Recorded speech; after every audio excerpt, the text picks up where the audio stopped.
দাঁড়াও ওই যে ম্যামের দিকে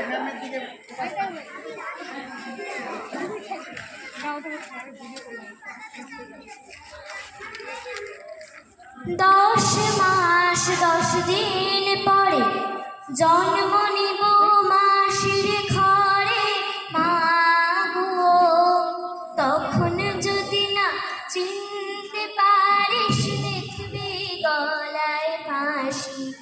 ও মা, তখন যদি না চিনতে পারিস লিখবি গলায় ফাঁসি।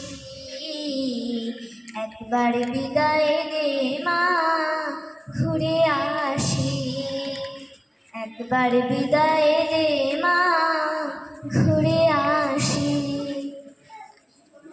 তুমি তো ফিরে আসবে বলেছিলে ক্ষুদিরাম, আর তো এলে না ফিরে। তুমি তো বলেছিলে 10 মাস 10 দিন পরে মাসির ঘরে জন্ম নেবে। তোমার মতো বোকা ক্ষুদিরাম আজ দেশের বড় দরকার। দেশের জন্য তুই মরতে পারিস?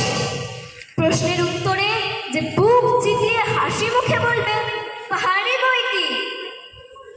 তুমি তো ফাঁসি কাঠে ওঠার আগেই দেশের ছেলেদের বোমা বাঁধতে শিখিয়ে যেতে চেয়েছিলে। মানুষের মনে আজ চেতনার বড় অভাব। সে আজ ভীরু স্বার্থপর। তাদের মনে সেই চেতনার বোমা ফাটার আজ বড় দরকার। ফাঁসির দড়িতে গলা দিয়ে যে সাহসে হাসি মুখে বলতে পারে, ফাঁসির দড়িতে মোম লাগানো হয় কেন?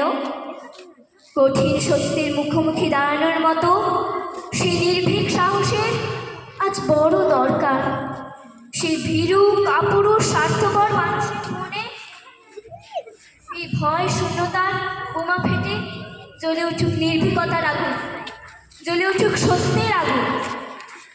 হয়তো তুমি তোমার কথা রেখেছিলে ক্ষুদিরাম, হয়তো তুমি ফিরে এসেছিলে, কিন্তু মা চিনতে পারেনি বলে অভিমান করে ফিরে গেছো। মায়ের উপরে তোমার বড় অভিমান, তাই তো তুমি মাসির ঘরে থাকতে চেয়েছিলে। ফিরে যদি এসে থাকো তাহলেও আরো একবার ফিরে এসো। ফিরে এসো বন্ধু শিখা, ফিরে এসো আত্মবলিদানের আগুন, ফিরে এসো।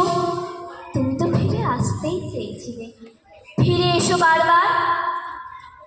তোমার আত্মাহুতির আগুনে পবিত্র এদেশের মাটি, এদেশের জল, এদেশের বাতাস। কথা দিচ্ছি এবার আর চিনতে ভুল হবে না তোমায়। কলমে ইন্দ্রাণী মণ্ডল, কণ্ঠে আরাধ্যা দাস। নমস্কার।